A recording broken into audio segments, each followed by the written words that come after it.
Hey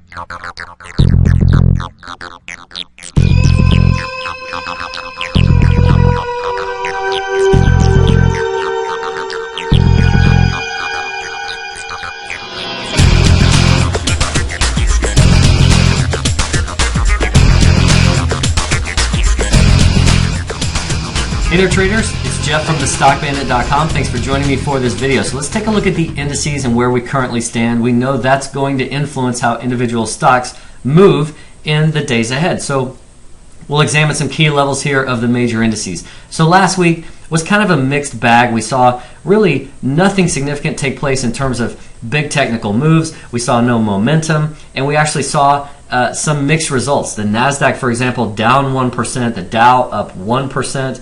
The S&P up 2 points, so pretty much flat. The Russell was flat. We've really just kind of churned here.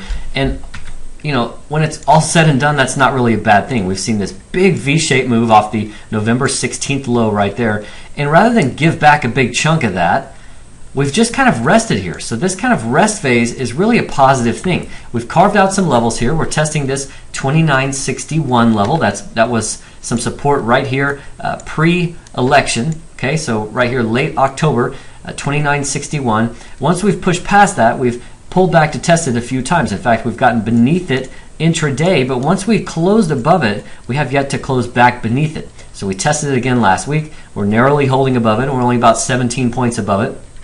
And then to the upside, we've got this 3040 level, which has been both support and resistance over the past few months. And so that's very positive to really validate that level as well. So we've got two levels here we need to keep a close eye on, 2961, 3040, and really we can expect to see a lot more choppy price action until we exit this range. Now, if we do undercut this 2961, we've got this gap down to 2926. That was the close right here. So there's a little bit of a void there on the chart. It's not significant, but if we undercut 2961, expect to see that gap possibly get filled. And if we start to lift, then we need to push past 3040 before we can start making our way back up towards some important levels overhead. For the S&P, this index was just up 2 points from the previous Friday's close. So that was right here on the 30th. We closed at 1416. We went out this week at 1418. Big deal. But we did come down and we validated this level right here, which is that 1395 zone. We saw that play as some support in August and then early September, and then it's been validated a few times from above in the last few weeks. And so we again pulled back and validated that level. If we push north of this 1426 level, that's this level right here, then this index has the ability to continue running higher. So essentially we've rallied and we've rested for the S&P, so that's very positive. That's really a good scenario for the bulls, but they need to produce some follow through. And you know, the news flow might keep things tricky going forward. We've got the end of the year events that take place. Obviously you've got index rebalancing that will take place. You've got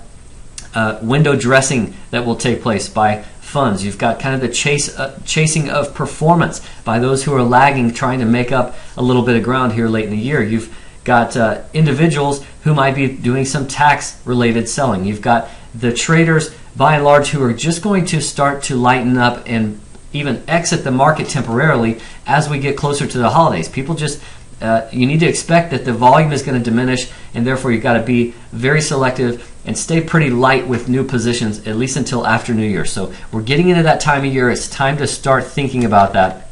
And I just want to remind you of that. For the Russell, we've seen something really interesting take place here. Not only a big sharp move down and then a big V move back up, but for the past 7 sessions, we've closed in a 3-point range here for the Russell. That's incredibly tight. You can also see, even on the highs and lows of these bars, that we've carved out a real well-defined range here over these past 7 sessions. But on a closing basis, we've been between 823 at the high end and 820 at the low end, and that's just not much. So we're clearly gearing up for a move of some sort. If we move to the downside, expect to see this gap right here get filled initially. That's down to 813. Then you've got the 807 down here. If we cross through this, 826, 827 area, the next level is going to be 833, and that's a big level. So we've got some zones to keep an eye on there as well. And then there's the Dow, which last week was Still contending with this 13,040 level. That's right in here. That was the low right here on the 25th and 26th of October, 13,040. That was validated as some support. Once we came back up to it, we spent a number of sessions where we probed it and tried to push beyond it, never could get through it until last week. Once we closed above it, we finished higher on Thursday and then saw some follow through Friday. We've also got this steep uptrend line we need to keep a close eye on. That's not a real sustainable pace. It's a little bit steep there. And then up here is 13,300. That's a very big level. So we've got about 145 points up to that big 13,300 range, which was really the March high.